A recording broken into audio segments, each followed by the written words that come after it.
24 का चुनाव बहुत करीब है चंद्रशेखर जी, और 24 के चुनाव में क्या है रोल आपका इंडिविजुअली और आपकी पार्टी का? देखिए, आजाद समाज पार्टी के जो उत्साही कार्यकर्ता और नेता हैं वो बहुत मेहनत से क्षेत्र में काम कर रहे हैं। हम मेरठ में हैं, ये पश्चिम की लगभग राजधानी है।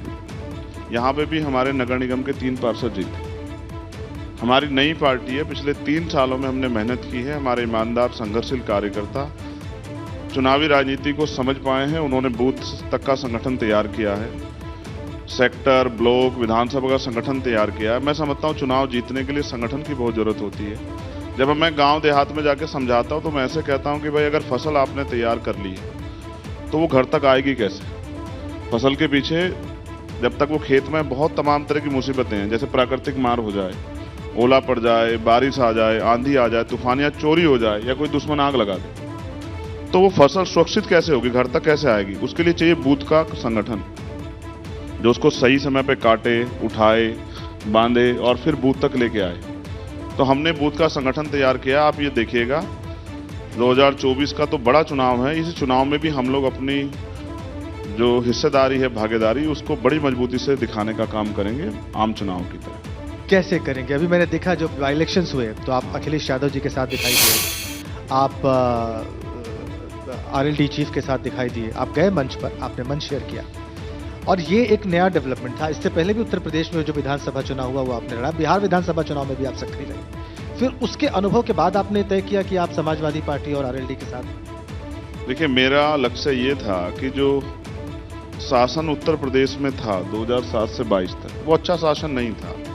उसमें नौजवानों के साथ जो खिलवाड़ हुआ, उनकी भावनाओं के साथ, महिलाओं के साथ जो अन्याय, हाथरस जैसी घटनाएं हमने आपने सबने देखी, मीडिया ने कवर किया। जिस तरह से किसानों के साथ, मजदूरों के साथ, तो वादे और झूठी बातें तो हुई, बुनियादी काम कोई नहीं हुआ। इसलिए हम चाहते थे वो बदले। इसका हमने प्रयास भी किया। 2022 में वो सफल नहीं हो पाया। बाद में हमारे साथियों को भी लगा कि मिलकर ही हम लोग इनको बदल सकते हैं, क्योंकि जिस तरह से मनी माफिया मीडिया का दुरुपयोग कर रही है, सरकारी एजेंसी का दुरुपयोग कर रही है, पुलिस का एडमिनिस्ट्रेशन का दुरुपयोग कर रही है, तो उससे स्पष्ट होता है कि बीजेपी के लोग कोई चारित्रिक लड़ाई नहीं लड़ते हैं, न्यायिक लड़ाई नहीं लड़ते हैं कि भाई अगर हम हार गए हैं।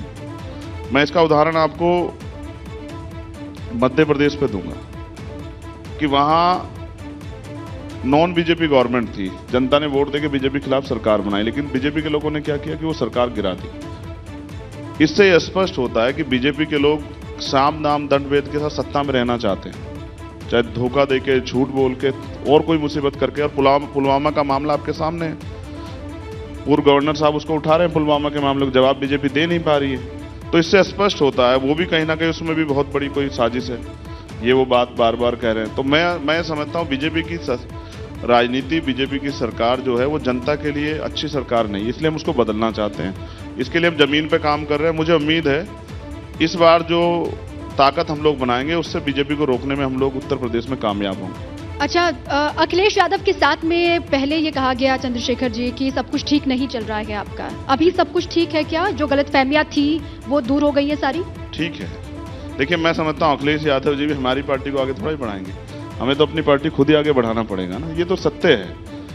चाहे अलायंस का व्यक्ति हो या अलायंस से अलग का, कोई किसी की पार्टी को आगे नहीं बढ़ा। हम एक विचारधारा पे काम कर रहे हैं, हमारी अपनी महापुरुषों की विचारधारा है, हमें उस विचारधारा को कामयाब करना है, उस विचारधारा पे आधारित शासन व्यवस्था लानी है, सरकार बनानी है। ये आपने तो हमें अपने पैरों पे खड़ा होना है।